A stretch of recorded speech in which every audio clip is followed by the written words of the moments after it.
Hello, मैं doctor Ankit Kumar Jain, dermatologist and hair transplant surgeon. आज हम बात करने वाले हैं डोनर एरिया कौन कौन से होते हैं, कौन से डोनर एरिया बेटर हैं आपके हेयर ट्रांसप्लांट प्रोसीजर के लिए। तो सबसे जो कॉमनली यूज्ड डोनर एरिया होता है वो हमारा सिर का पीछे का हिस्सा होता है और साइड का हिस्सा होता है। ये एक पट्टी होती है जो हॉर्सशू शेप की, जो आपने देखा होगा। बहुत ही ओल्ड एज में भी लोगों को ये रहती है। क्यों रहती है? क्योंकि यह हार्मोन्स के लिए रेजिस्टेंट होती है, या कह लीजिए इसमें एंड्रोजेनेटिक एलोपेशिया के हार्मोन्स के रिसेप्टर्स नहीं होते।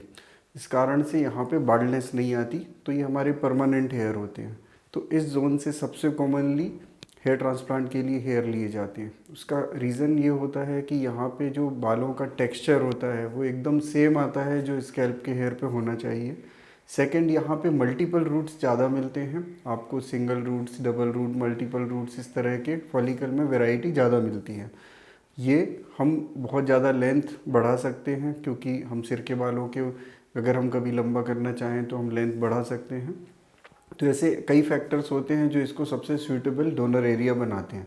इसके बाद नेक्स्ट जो एरिया यूज़ किया जाता है वो बियर्ड का एरिया होता है।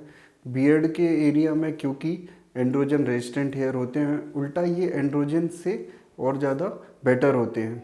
इनकी भी ग्रोथ को हम काफ़ी लंबा बढ़ा सकते हैं, पर इसमें स्कैल्प के कंपैरिजन में टेक्सचर थोड़ा डिफरेंट आता है। और सेकंड, इसमें कई बार सिंगल और डबल रूट्स ही होती हैं, मल्टीपल रूट्स कम होती हैं। बहुत कुछ लोगों के डोनर एरिया इतने रिच होते हैं बियर्ड में, जिनमें वहाँ भी मल्टीपल रूट्स मिल सकती हैं। तो सेकंड कॉमन एरिया बियर्ड होता है। इसके बाद थर्ड कॉमन एरिया में चेस्ट या एब्डोमेन को ले सकते हैं, कई बार बैक को भी ले सकते हैं। यहाँ पे कुछ लोगों में ग्रोथ बहुत अच्छी होती है, वहाँ पे भी सिंगल, डबल या मल्टीपल टाइप के फॉलिकल मिल जाते हैं। But most of the cases में बॉडी हेयर कम होते हैं और वहाँ पे ज़्यादातर सिंगल फॉलिकल ही होते हैं।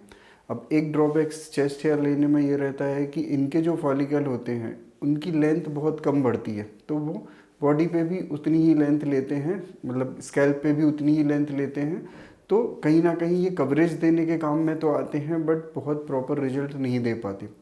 ये थोड़े थिन भी होते हैं हमारे स्कैल्प के या बियर्ड के हेयर के कंपैरिजन में, तो ये बहुत वॉल्यूम क्रिएट नहीं करते। इसके बाद बॉडी के अन्य हिस्सों से भी बाल लिए जा सकते हैं। जैसे किसी पेशेंट के ग्रेड 7 का बाल्डनेस है और उसका डोनर एरिया भी बहुत छोटा है, तो उसको बॉडी हेयर की नीड पड़ सकती है।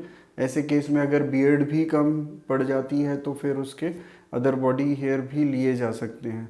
बट इनके ड्रॉबैक वही रहेंगे कि ये अपना कैरेक्टर लेके आएंगे, तो ये उतनी ही लेंथ लेंगे, उतने ही पतले रहेंगे, तो हमें नंबर ऑफ फॉलिकल की नीड ज़्यादा पड़ेगी और कवरेज उतना ज़्यादा नहीं मिल पाता।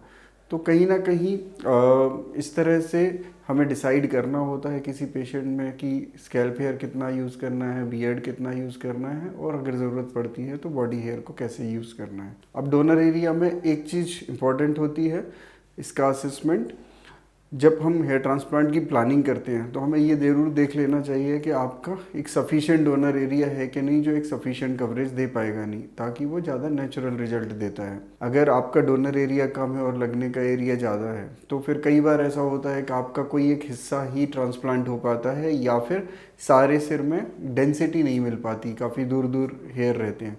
तो दूर दूर हेयर जो लगते हैं वो नेचुरल नहीं दिखते हैं। तो या तो आप एक हिस्सा करा सकते हो, इससे फ्रंट का लुक, मिड तक का लुक आप बनवा सकते हो, क्राउन को आप एज इट इज़ छोड़ सकते हो, या फिर आप उसको अवॉइड कर सकते हो ताकि वो अननेचुरल ना लगे। तो ये इम्पॉर्टेंट होता है। परमानेंट जोन से ही डोनर हेयर लिए जाने चाहिए, आउटसाइड परमानेंट जोन नहीं लिए जाने चाहिए, क्योंकि लेटर ऑन ये बाल आपके थिन हो सकते हैं या लैप्स हो सकते हैं। इसके अलावा आपको ये भी ध्यान रखना है कि डोनर एरिया में मतलब सफिशिएंट नंबर ऑफ ग्राफ्ट्स हों, ये डॉक्टर आपके बता दें कि हाँ आपका हो सकता है। ऐसा ना हो कि डोनर में ग्राफ्ट्स कम पड़ जाएं। इसके साथ कई क्लिनिक पे थोड़ा ओवर हार्वेस्टिंग भी कर देते हैं, कि मतलब वो इतना ज़्यादा निकाल लेते हैं डोनर एरिया से हेयर कि आपका डोनर ही डिप्लीटेड दिखने लगता है, कि वो भी कवर्ड नहीं दिखता। तो उस चीज़ का भी थोड़ा सा ध्यान रखना ज़रूरी होता है कि आप ऐसा क्लिनिक चूज़ करें कि वो एक प्रॉपर बैलेंस करे, डोनर भी बहुत ज़्यादा डिप्लीटेड ना दिखे और रेसिपिएंट एरिया में भी सफिशिएंट हेयर ग्रोथ दिखने लगे। तो उम्मीद है आपको डोनर एरिया से रिलेटेड काफ़ी जानकारी मिली होगी। अगर वीडियो अच्छा लगा, इन्फॉर्मेटिव लगा तो इसको लाइक और शेयर कर दें और हमारे चैनल को सब्सक्राइब कर लें ताकि ऐसी यूज़फुल कंटेंट आपको मिलती रहे। Thank you.